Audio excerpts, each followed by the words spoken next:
Hello and welcome to The Bottom Line here on TVP World, where we unpack some of the main business and economic stories of the day. I'm your host, Marie Cato. This week, we hear reports of India pausing its oil imports from Russia, begging several questions about Russian energy profits and what's important from the perspective of Central Europe, Kremlin's ability to wage war. If India stops buying Russian crude, how will this change the course of events on Russian front lines? Jan Kennedy has more for us in his report.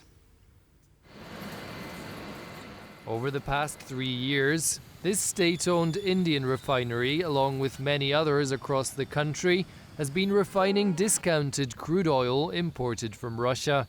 In the past week, however, they have reportedly halted purchases of the Russian commodity. The shift comes in response to US President Donald Trump's threats to penalize India for its continued dealings with Russia, on top of the 25% tariff. As a result, the price of the global benchmark Brent crude surpassed $70 per barrel on Friday morning, but dropped below that mark in the afternoon. And analysts don't expect much to change in this regard. We will not see any further increase or massive increase of price of oil in global pricing or even in Polish market, because the market is a system of connected subsystems, and the oil price will probably grow for a moment and not very rapidly, and later on the market will balance itself. Meanwhile, OPEC Plus, which accounts for 75% of global oil production, announced early in July that it will increase output by over 500,000 barrels per day starting August. According to Reuters, Indian state refiners have begun turning to spot markets in the Middle East and Africa to source crude oil. And while the gap left by Russian crude may pose a challenge, India's oil minister says the diversification has been underway for some time. India has diversified the sources of supply, and we have gone, I think, from about 27 countries that we used to buy from to about 40 countries now. Data from Finland-based think tank CREA shows that since the beginning of Russia's full-scale invasion of Ukraine, India has become the second biggest buyer of Russian crude, having purchased 130 billion euros worth of the commodity. But the country is number one when it comes to seaborne crude, crucial for the West's fight with the so-called shadow fleet. And without such a major market, Russia will soon face a significant challenge. It will be a problem for Russia to find a receiver of such a great amount of oil, and it will be a substantial problem for Russian producers. Only time will tell whether Trump's threats this time will truly dent Russia's energy revenues. For TVP World, Jan Kennedy. So in the last 24 hours, there are signals coming out of India suggesting there might be some backpedaling on the initial decision to stop sourcing Russian energy. And there might be multiple reasons for that, both political and economic. But for the time being, let's look at the role of Indian oil imports for Russia. And to tell us more about these developments, I am joined by Petras Katinas, energy analyst at the Center for Research on Energy and Clean Air, a think tank which has been following Russian energy exports very closely since the beginning of the full-scale invasion on Ukraine. Hello, and thank you very much for joining us today. Good evening. Happy to be here. So, not everyone may realize India's growing significance on the global stage and that it is currently the second largest buyer of Russian crude since 2022. And assuming that it turns its back on Russian energy, is it going to impair the Kremlin's war chest in any considerable way? Yes, no doubt. If we have the worst case scenario that because of sanctions, because of tariffs and other reasons why actually India now is hesitant to buy Russian seaborne crude oil. So basically Russians, now as we know, Russia for a war-funded economy, even a temporary crash shortfall is serious. So, for example, India accounts for roughly 35% of Russia's seaborne oil exports in the first half of 2025. And last year, in 2024, India-Russian imports were around 50 billion US dollars. So for Russia, having in mind that it needs to fuel its war-funded economy, it will be crucial if India stops totally buying Russian seaborne crude oil. Okay, so I want to just portray this in a few visuals. Let's bring up our first visual here from our report just a moment ago. So oil is Russia's most significant source of energy revenue. Is it possible that India, if it boycotts this oil, is it going to make a significant difference? We see that oil is a very significant part of Russia's revenue. We're looking at 632 billion euros.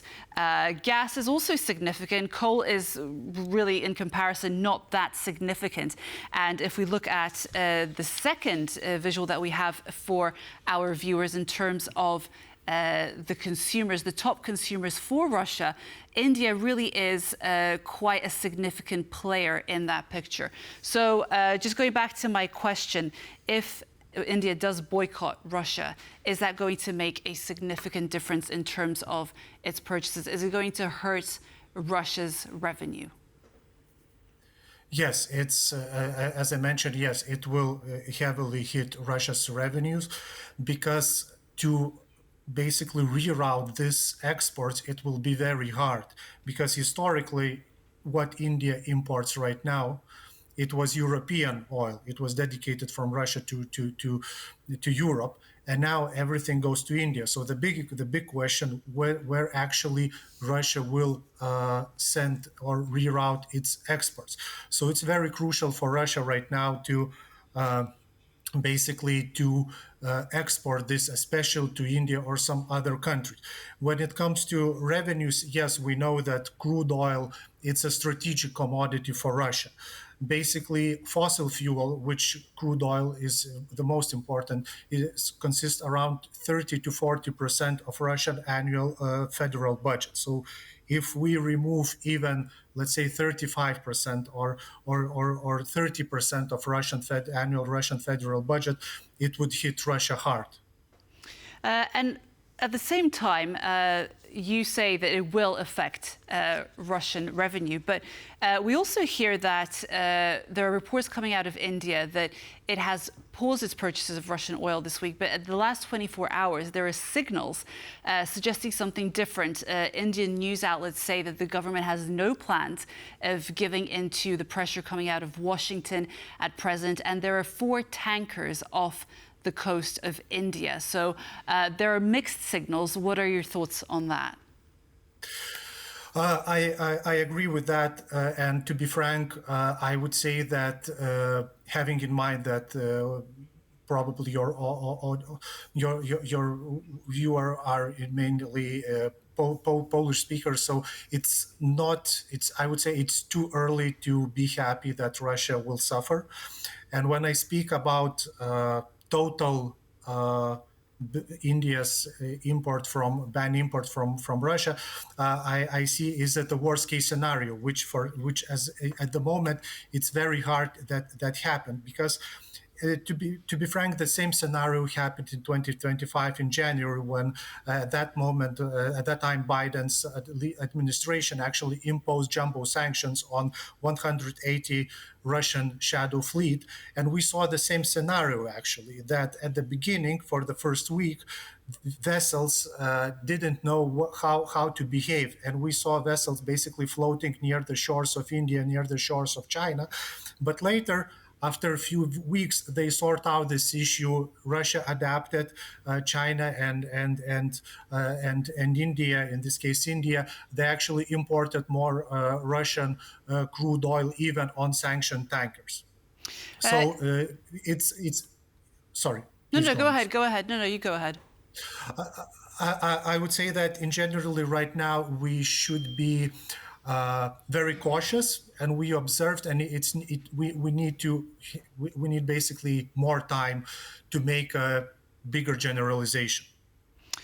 India sources 35% of its energy needs from Russia, something that you've mentioned already. And if they were to drop their top supplier, where do you think that they would turn to? Is India actually exploring alternative suppliers? Because at the moment, India is in a situation where it needs Russia more than Russia actually needs India. And there have been reports earlier this year and even last year that India has been exploring alternative suppliers. And the other angle to this is, can 1.75 million barrels a day, it's a huge amount, can that easily be replaced?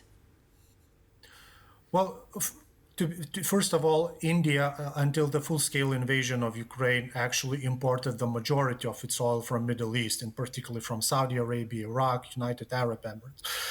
So what actually India can do and probably will do if there will be no they decide to not to import any more Russian crude oil, they can go back to Middle East countries. So this is one option, and probably option that actually Narendra Modi's government looking into that. In terms how fast it can be, well, that's a huge question, because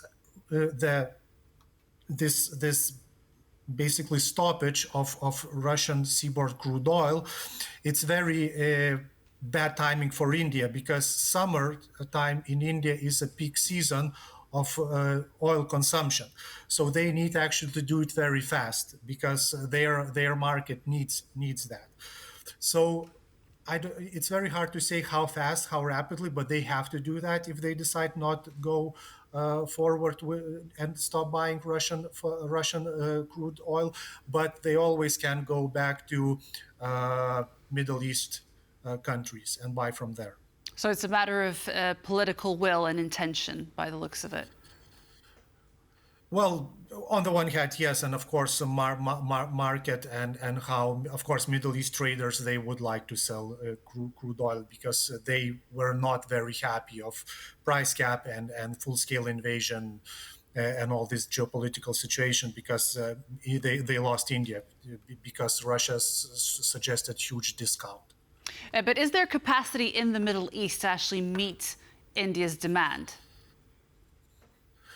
Well, what we keep hearing right now, that OPEC Plus actually they are increasing their production, despite that global oil prices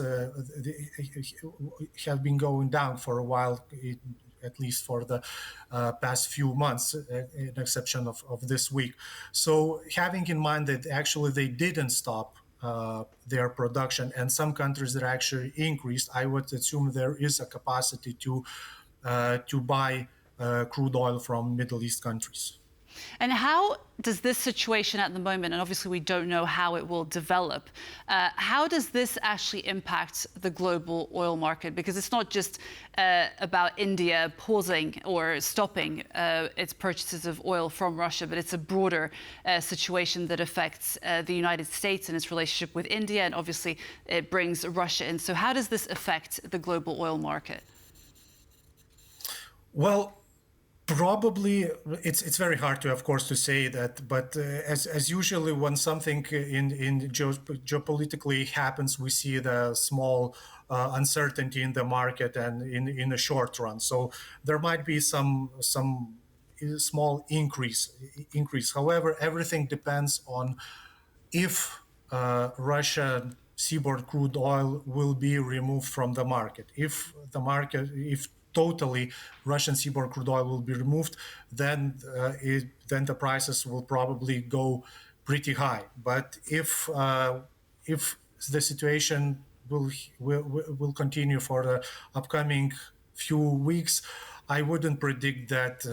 I would predict basically that the prices would go very high up, probably $1 or $2 dollars per barrel.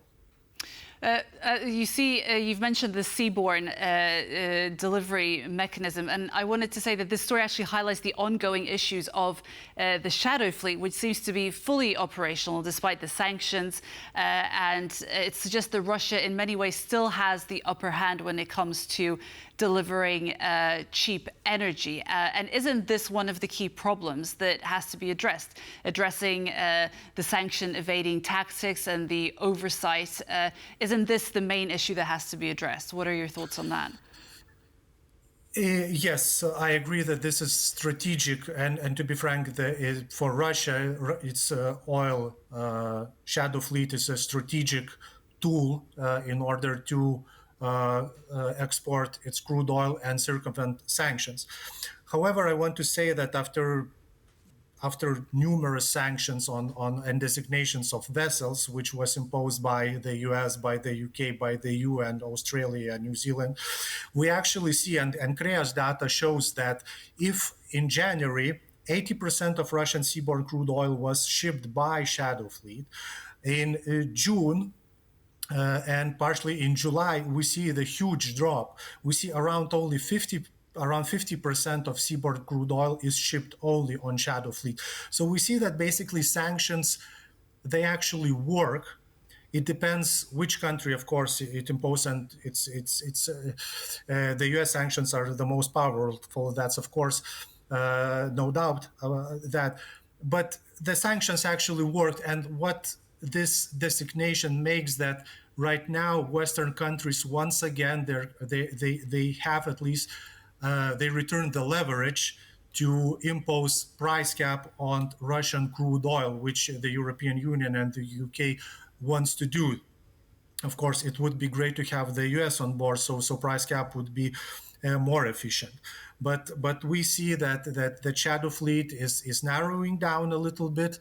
Yes, the more work needs to be done, more enforcement, more penalties should be imposed. However, it's a first step tackling the main and probably strategic tool circumventing sanctions. Sure. The beginning of our conversation, we were asking whether India boycotting Russia would actually create a bit of a dent in Russia's war chest. And obviously, it doesn't. I mean, you say it does. There are some sources that suggest that India is not enough, really, in terms of doing that. More of Russia's significant energy consumers would have to boycott its energy profits to make a difference. And there's obviously no chance of China doing that. But what if India and the EU combined? Would that be enough? What about India and Turkey? How much are we looking at in terms of actually weakening Russia's energy revenues in order to make a difference on the front line? Well, I would say that even the small impact on Russian revenues, having in mind that it's war economy right now and shortages are very heavily actually impacts Russia. Of course, if we want total end of the war, which sanctions and the whole idea of sanctions was, that we need Turkey on board. We need the EU especially, though the EU made a huge drop in its imports from Russia, only liquefied natural gas and pipeline gas, and some countries still importing Russian seaborne, crude oil via pipeline. But the EU, to be frank, it's more like political signal. Yes, they still send money and to Russia, but the main player, to be frank, of course, China. And if we can tackle India and Turkey, it would be probably bigger impact. But the EU should do their work as well. Okay. Petras Katinas, energy analyst at the Center for Research on Energy and Clean Air. It was great to have you with us today on the show. Thank you for having me. And that concludes The Bottom Line for today. I was your host, Marie Cato. We bring you the best of regional business Monday to Friday at 5:10 CET on TVP World. And in the meantime, for the latest in regional business, follow us on X and on tvpworld.com. Goodbye.